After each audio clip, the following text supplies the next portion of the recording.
নজরে আজকের খবরের কাগজগুলোর প্রধান প্রধান শিরোনাম। প্রথম আলো। সরকার উৎখাত করে কাকে ক্ষমতায় আনতে চান প্রধানমন্ত্রী? বছরে 4 বার বাড়বে বিদ্যুতের দাম। বাংলাদেশ প্রতিদিন।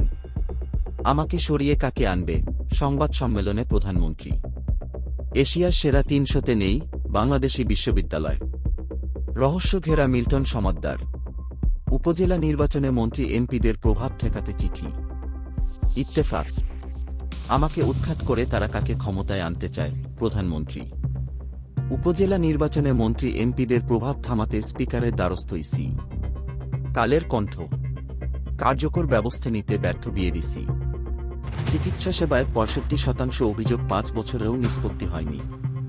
যুগান্তর। ফাইন্যান্স কোম্পানির অবস্থা খুবই নাজুক। আমার সংবাদ। ফেসে যাচ্ছেন মিল্টন সমাদ্দার। সমকাল। দেনা লোকসানে পিডিবি, তবু নতুন বিদ্যুৎ কেন্দ্র। বারবার ঋণ পুন তফসিলের কারণে টাকা ছাপাতে হচ্ছে। দৈনিক সংগ্রাম। 1000 টাকার খেলাপি জেলে, 10,000 কোটি টাকার খেলাপি সরকারের পাশে। মানব জমিন। ওদের ঘামে রাষ্ট্র বদলায়, সংসার বদলায়। বিমানবন্দরে হাসি কান্নার গল্প, নিঃস্ব হয়ে ফিরছেন হাজার হাজার শ্রমিক। আমাদের সময়।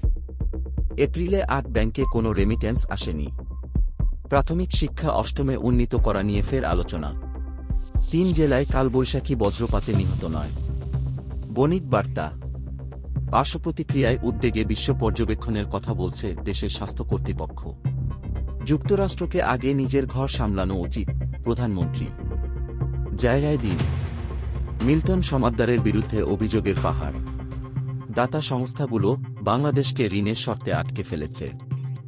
ইনকিলাব। অবশেষে গ্রেফতার সেই ভয়ঙ্কর প্রতারক মিল্টন সমাদ্দার। দৈনিক কালবেলা। আইনের জালে ধরা মিল্টন। প্রভাবশালীদের চাপে রাখতে কৌশলী আওয়ামী লীগ। মূল্যস্ফীতির চেয়েও বেশি ভয়ঙ্কর অর্থ পাচার। আজকের পত্রিকা।